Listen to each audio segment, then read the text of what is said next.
Hi guys, Samantha from Dressing My Tutorials here, and welcome back to another Around the House episode.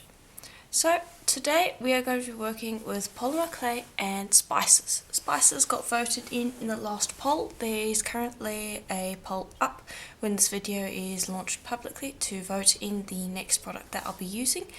But today we are going to be using spices. So I'm just going to run over what we've got here. See if I can squeeze all those in. Yes, okay. So we've got translucent Primo here, run out on the thicker setting of my pasta machine. Then we've got a few different spices over here. Let me zoom out that might make it easier for the camera. Sorry, it's giving a little bit of trouble. There we go. Yes. So what we have here are the spices that I'm going to be using today. So we've got pepper, dill, paprika, turmeric, and coffee. Now the dill you can swap out with just about any green herb that you may have, so things that come to mind are oregano, basil, even mixed herbs will work, Italian herbs, whatever you can get your hands on. I went with dill because it's the finest and it's the kind of green that I want. I would assume once this is baked though that it's going to brown off a little bit, but it is the one that I like the best. Okay. Then we're also going to be making a collar today, and so I'm going to be modelling my Skinner blend around that. And so yes, we're going to be making a Skinner blend. So I'm just going to pop these up here and open them up. Okay. And then all I'm going to do is I'm very lightly going to mark out the shape of my collar so that I know where to be aiming for this. So pepper is going to be the one in the middle, and so I'm just going to pop a streak of that across. And I'm basically going to do the same with the other spices in the pattern that I want. There we go. Now some of you, when I've used this before, because I have used this in a couple videos previously, asked whether you can smell the spices after it's been baked, and the answer to that is yes, you can. It actually smells quite nice. It has like a weird toasted bread smell, which I actually really find quite pleasant. So yes, you can smell it. So if you don't want the smell there, then I wouldn't use the spices, but it is quite pleasant. So it's not something that I'd say smells bad necessarily. So I'm just going to go pop the dill across, then I'm going to go over to the next spice, which is paprika, and we're going to put 2 streaks across, and so on until I have until I get to the coffee and I've used that. Also, if you get some spillage, that's perfectly fine. That's not a big issue.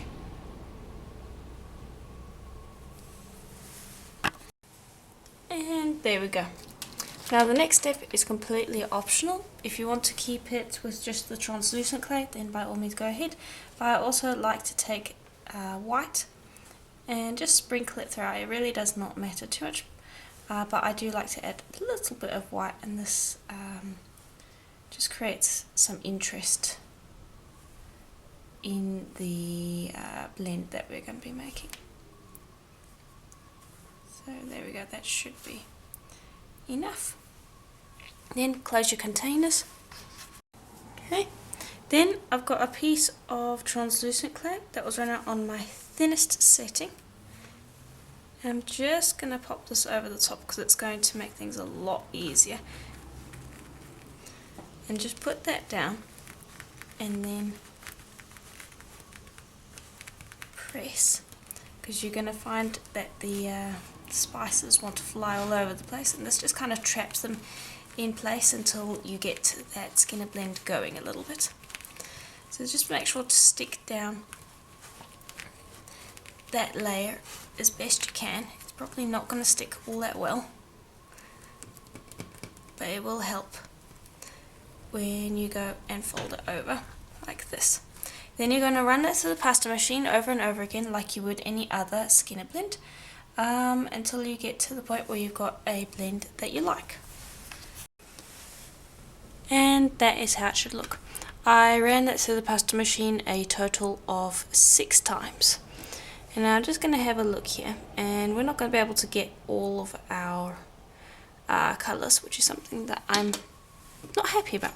So what you're going to do is you're just going to fold that over again, like so, and then take these edges and just tuck them in, because you can see that they're all kind of scraggly. And then just take that and gently push inward, and that is going to shorten the blend a little bit. So I'll demonstrate that in a second, how that has happened. Okay. You should be able to see now that the length of the blend has shortened quite a bit. Now I'm going to run that through the pasta machine one more time just to smooth it out, and then we can create our collar. Okay, and there we go, and that fits our collar much better so that we can actually see the entirety of the blend. Okay, then I'm going to bring over a piece of printing paper, just pop that down, pop that on top, and then I'm going to give this a thorough burnish, just because you want to smooth it out, because the spices are going to have created a little bit of a rough surface, and so burnishing just smooths it out so that it's got a bit of a satin finish rather than a really coarse finish, and also will smooth out the back a bit. Okay, there we go. Then when I cut the collar out, I want to have a domed surface. So off to the side here I've just got some Glad wrap, plastic wrap, however you call it. So just bear with me for one moment. There we go. Now I've just got a sheet of that, and I'm going to pop that over the surface and try to get it as smooth as possible. It's not going to be perfect, but it should be relatively smooth. Okay. And that will work. Okay, and that's because I want to have a nice dome with this. Now this is an embossing cutter, so these parts will emboss, so we'll end up with a kind of stamped appearance. But you can use any colour you want. I'm just going to kind of line that up so that it is in the middle, just about.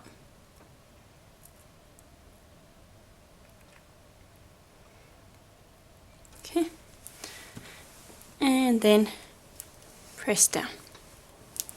And make sure that you do that well, because you're cutting through plastic wrap. And you can always lift it up and see, so you can see that I have not got anywhere near where I need to go. And I want to actually show you a trick to get that done. I'm going to bring over my roller, and I'm going to press with that. And I find that that just helps get the pressure going better than if you just use your hands.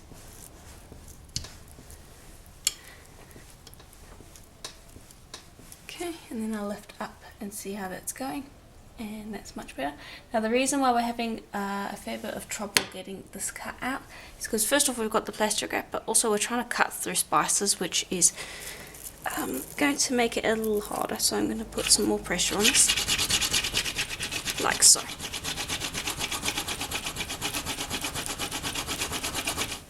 Okay, and then I'll go the other way. And that should have done a much better job. Yes. Okay, I'll go a little longer just to make sure that I get as cut out as well as I can, but we're probably going to have to cut it out after we've lifted the plastic wrap up. But you can see how the roller definitely helps. With that you don't end up straining your hands or anything like that. Okay, and that should do. There you can see how we've got a nice impression. Okay, then I'll lift that Glad wrap up, pop that to the side, and then I'll finish cutting it out. Okay, and that should do. And I'll just peel that up. And this won't go to waste, so what you would do now is you would just take that, fold that back over and run it through the pasta machine, and you would be able to get another blend. So I'll just show you that in a sec. I'm going to run it through the pasta machine. Okay, and I ran it through about 4 times, and you can see there that we've already got our blend somewhat back. So don't feel like you're going to end up with waste in this. You can very easily just reuse that skinny blend over and over again until it is completely used up. So yeah, don't feel like you're going to end up with waste. Okay, so now in regards to this one, I'm going to pop this into the oven for a full hour at Primo's recommended temperature. Once it is baked properly through, while it is still warm, then we will shape it, because the polymer clay is still able to be shaped even after it's baked to a small degree. So I will do it then, because I don't want to bake it on something and have the back have a shiny finish, because you can see there that we've got a really nice back and I don't want to end up covering that. So I'm going to pop that into the oven for a full hour. Once it has baked, take it out while it is warm, and we are going to pop it onto the mold of choice. I am going to be using a necklace stand. You can use a bowl or a dish if you want. Highly recommend necklace stand though, because it has the most accurate shape. Okay, so I've got the piece out of the oven, and I've just got this necklace bust that I use, and you can see it's been used quite a bit for this sort of thing. Now I'm just going to bring this over, and it's not too hot because I have had it sitting to the side just a little bit, and I just want to give it a light curve. And now it's going to take a little bit to cool, so what I'll do is I'll actually generally just kind of hold it in place like so. Let me turn that down. And so I'd recommend doing that with a cloth, because otherwise you'll probably end up burning yourself. You can also dip this into water very quickly just to get it to cool down quicker. You can of course do that. You could also wet the cloth, and if the cloth was wet it would cool it down quicker as well. But you basically just want to keep in position until it is completely cool, because that's how it's going to retain its shape. Okay, and here it is after it is cooled. So you can see it's got a very nice gentle slope to it. Now I'm not going to be sanding this, because it just, you end up with a not very nice finish. What happens is you can sand it. I'm not saying that you can't sand it, but when you do sand it, I find that you end up getting rid of a lot of the spice. I find you end up opening up a lot of holes as well, and a lot of the silt, I guess. When you are sanding, the polymer clay dust ends up actually getting into those little areas, and just in general it's more risky than I would like. And so I'm just going to give this a very light buff, because we did burnish it before we put it into the oven, and I want to keep this kind of rustic satin finish on it. If you want to sand it, by all means go ahead, you can definitely do that. Just make sure that you give it a thorough clean during and after you've sanded it. So now I've just got a Dremel over here with a buffing wheel, and I'm just going to give this a buff.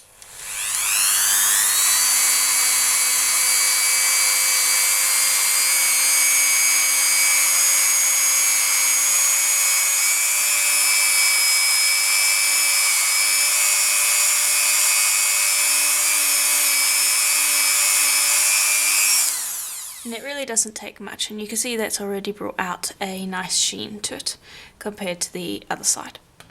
So I'm going to finish buffing it up. I'm also going to give the back a light buff, and then we can assemble.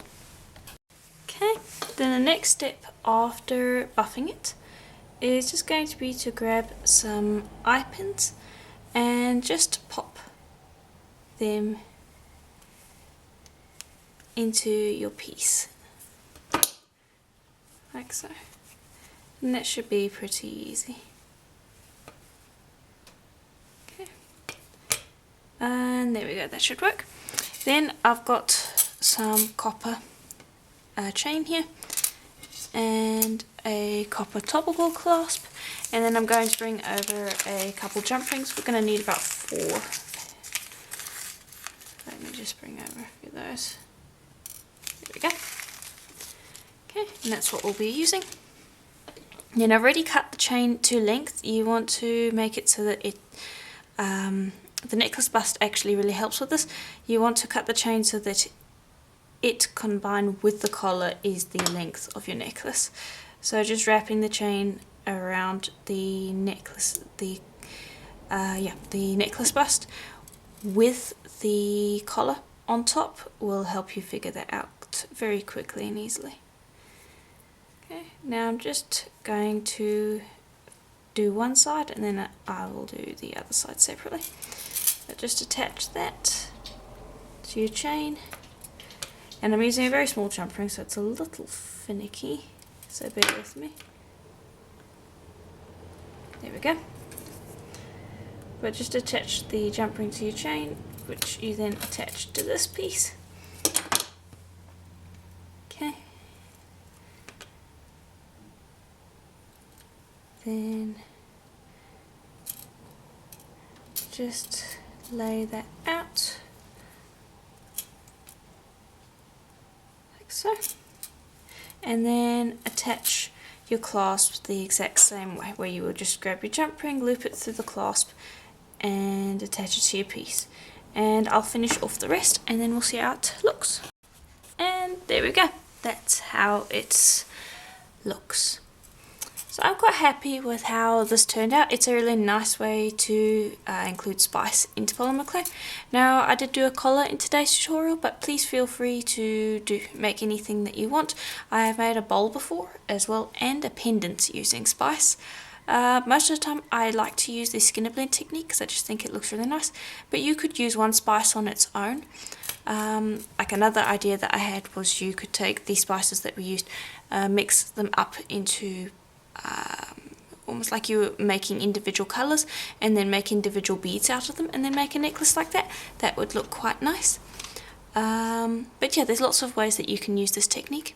So if you enjoyed today's tutorial, please do let me know in the comments below, and if you would like to support the channel so I can continue doing videos like this one, please do consider becoming a patron or a member of the channel. There is a link just below the video to that, and leaving a comment also really helps. If you're interested in the tools and supplies, I also have that on my Etsy store. There's a link to that in the description below. And just liking and commenting also really helps the video out quite a bit. So thank you for all of that. And also, just a quick side note, there is a poll running on my community tab on YouTube. There's also a link to that in the description below. So if you're interested in voting for the next episode's at home item, please do consider checking that out and voting, as the spices was the last one that got voted in. And yeah, that's about it. As always, I hope you enjoyed it, and I'll see you in the next one. Bye for now.